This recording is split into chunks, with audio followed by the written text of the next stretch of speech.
103 साल की निरोगी दादी का निधन हो गया। पानीपत के गांव सुताना की वो रहने वाली थी और दावा करती थी कि वह कभी अस्पताल में भर्ती नहीं हुई। पति की मौत के बाद उन्होंने अकेले ही अपने परिवार को भी संभाला। तो पानीपत के गांव सुताना की सबसे बुजुर्ग महिला आशी देवी अब इस दुनिया में नहीं रही। समय की लंबी लकीर को अपने अनुभवों से खींचने वाली और एक सदी से भी अधिक का इतिहास अपनी आंखों में समेटने वाली आशा देवी का 103 साल की उम्र में निधन हो गया। 21 जनवरी को गांव में ही 13वीं की रस्म क्रिया होगी। आशा देवी अपने पीछे भरा पूरा परिवार जो है वो छोड़ गई। तो उनके पुत्र सुशील कुमार यमुनानगर में जिला परिषद के सीईओ अधिकारी हैं। माता जी की उम्र 103 साल हो गई थी और उसने न सारा जिंदगी बहुत संघर्ष से निकाली। हमारा परिवार भी उसी के पालने का है। 1942 में 82 में पिताजी एक्सपायर हो गए थे। उसके बाद परिवार को उसी ने संभाला और बहुत उसके आज भी सेहत बहुत अच्छी थी। आज तक ज़िंदगी में कभी हॉस्पिटल उसे न जाना नहीं पड़ा। एक बोतल भी ग्लूकोज की कभी नहीं चढ़ी और बिल्कुल ठीक ठाक हो रही।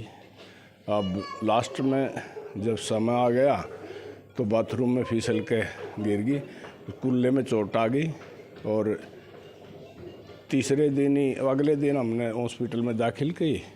11 तारीख को 12 को एक्सपायर हो गई। एकदम हार्ट काम करना छोड़ गया और एक्सपायर हो गई।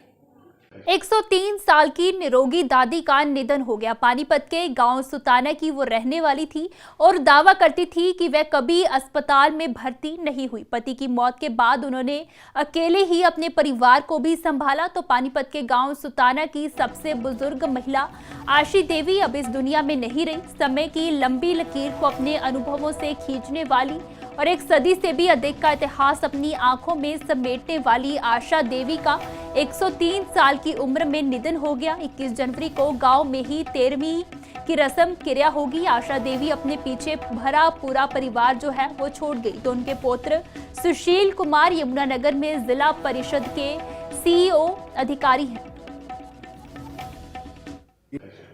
माता जी की उम्र 103 साल हो गई थी और उसने न सारा जिंदगी बहुत संघर्ष से निकाली।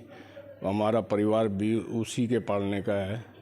1942 में 82 में पिताजी एक्सपायर हो गए थे। उसके बाद परिवार को उसी ने संभाला और बहुत उसके आज भी सेहत बहुत अच्छी थी। आज तक ज़िंदगी में कभी हॉस्पिटल उसे न जाना नहीं पड़ा। एक बोतल भी ग्लूकोज की कभी नहीं चढ़ी और बिल्कुल ठीक ठाक हो रही। अब लास्ट में जब समय आ गया तो बाथरूम में फिसल के गिर गई, कुल्ले में चोट आ गई और तीसरे दिन ही अगले दिन हमने हॉस्पिटल में दाखिल की। 11 तारीख को 12 को एक्सपायर हो गई।